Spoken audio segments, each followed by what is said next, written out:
I was at a business event last night with startups. It was one of these business idea pitching competitions. And I always find them interesting to see what people think when it comes to marketing their business, especially since these people could be the next generation of business owners. Almost all of them said that social media was the answer to their marketing plans, which is fine. I think, I'm a fan of using whatever means necessary for PR. But few seem to have a clear idea as to what that would actually involve. I was chatting to one of them after they won second place in the pitching competition, and the prize was to be interviewed on a local radio station. So we got talking about what they would actually say, what was the story that they would say.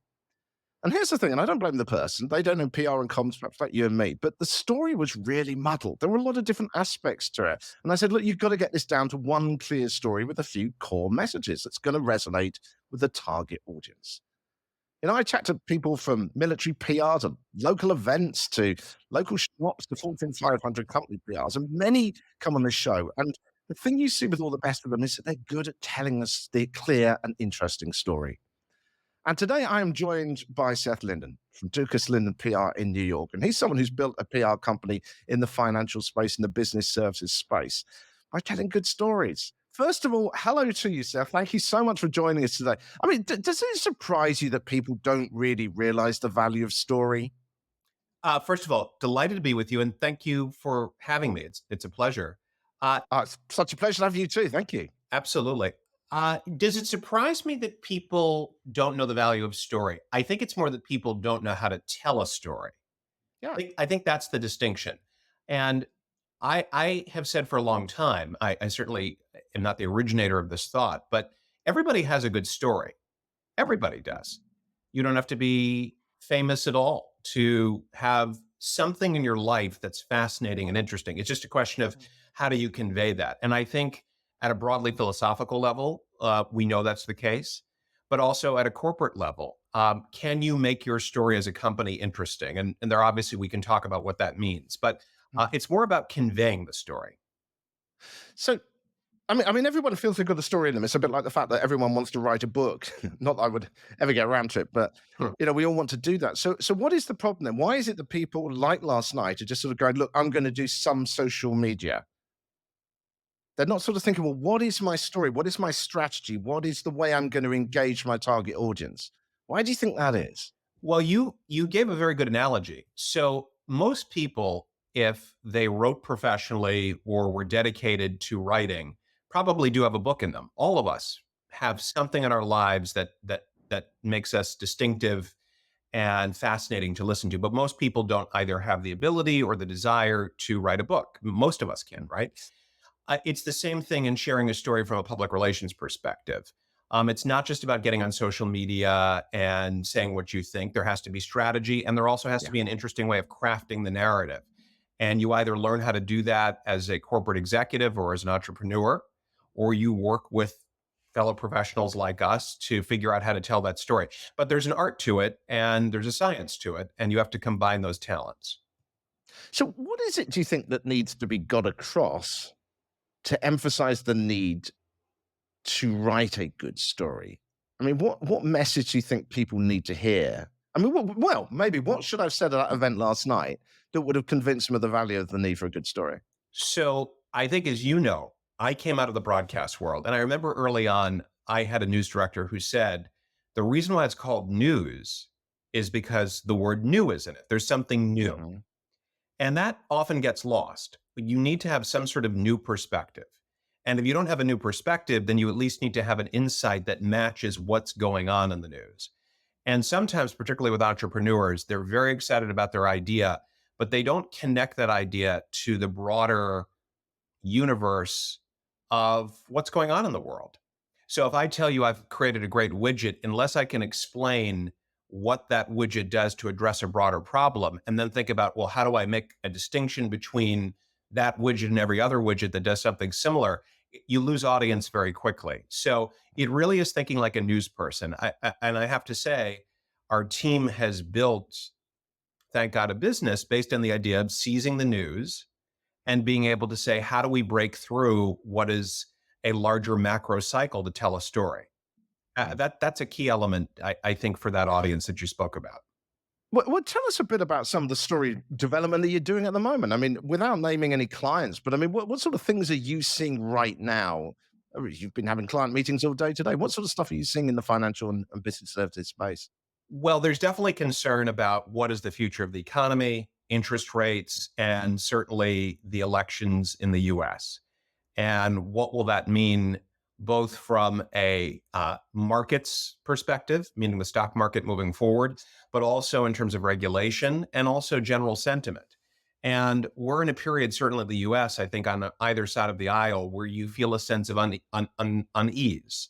You're not sure what's going to be. You're not sure how the elections are going to shape up in November, if we'll even know in November what the results are.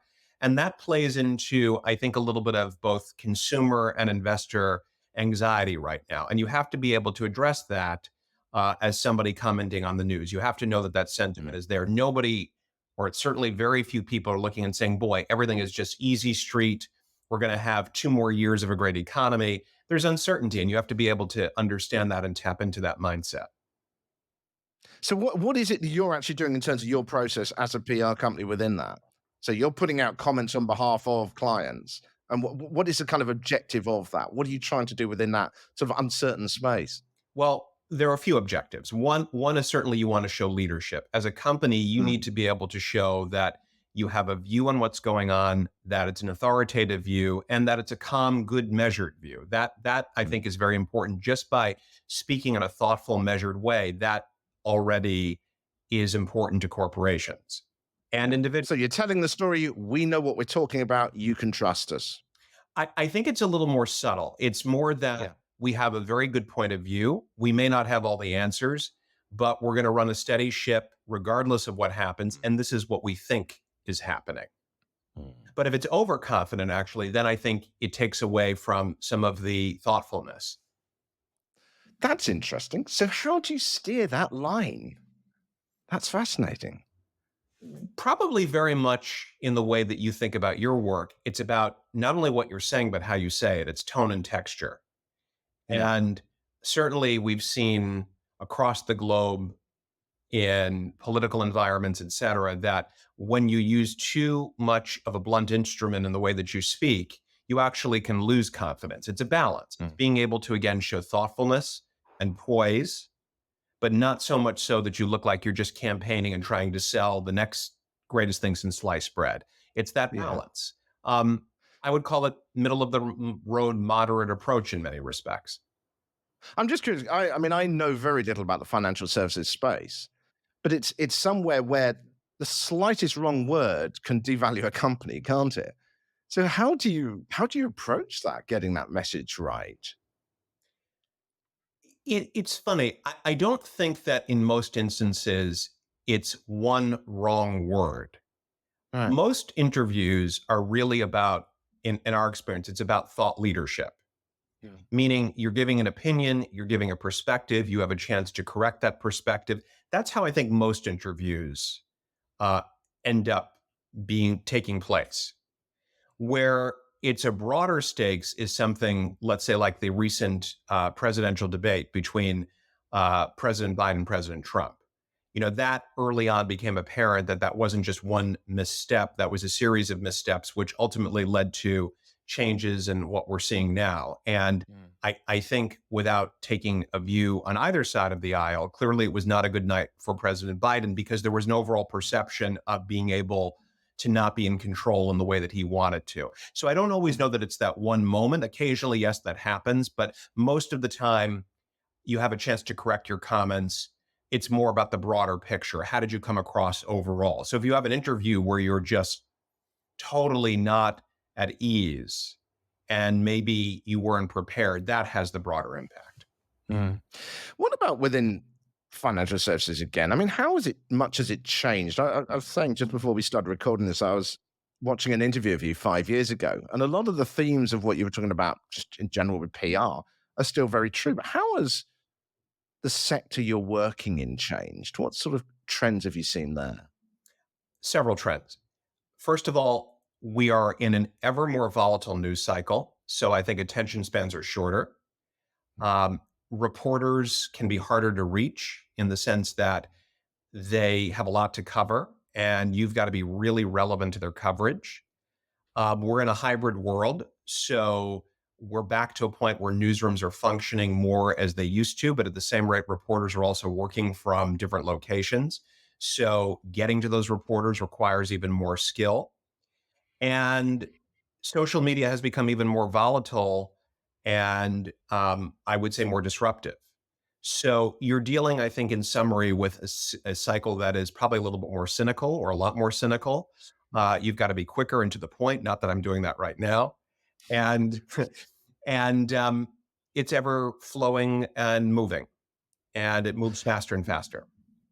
And so, how, in a nutshell, have you adapted to that? I mean, what sort of main changes have you made? I would say setting expectations and relying more on professional skill set. It used to be that you could break in easier to a newsroom with a idea or set of principles that you wanted to pitch. Now you have to Mm. be even more targeted. You have to be really adept in terms of what reporters are covering, what they need. And you have to be willing to take no for an answer also and realize what I'm pitching right now may not be relevant. It's too crowded and I have to pivot accordingly. Mm. We've literally got a couple of minutes left. I just want to ask you about the future of PR and where you think it's going next. I mean, I remember in your interview before you were talking about the value of niching and making it clear what kind of services you're offering as an agency. But where do you think PR will go next? What do you think? What impact do you think AI is going to have on PR as well? AI is already clearly changing the landscape. And I do think there will be a point where artificial intelligence will write news releases more and more. It will do more research. It will come up with facts that support a campaign much more quickly. We're already seeing that, I think. Mhm. What I think becomes even more important is to have senior counsel that takes that AI and says, how do we use it in the right way? How do we filter it? Clarity of message and using senior experience. And yes, niche expertise will be critical. So I think walking in the door in financial services and being able to understand both the history, the context, and the subject matter as a real expert becomes important because, frankly, someone with little experience can assemble AI. Mm. That's the point of AI. But Mm. if you are able to take your expertise and say, well, how do we use this to craft the right message and use that both external, internal facing, that's where I think senior counsel and specialization comes in.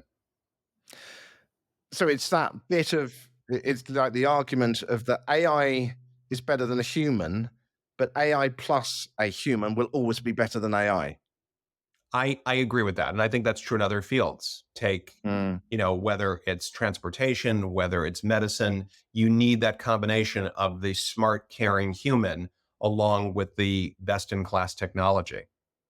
Yeah, I mean, I'm a massive believer that PR and the importance of storytelling is just going to be so important, and that coming up with that interesting idea that AI is coming up with something more generic, coming up with something with a real edge, is going to be absolutely vital in the years to come. Do you think that's true?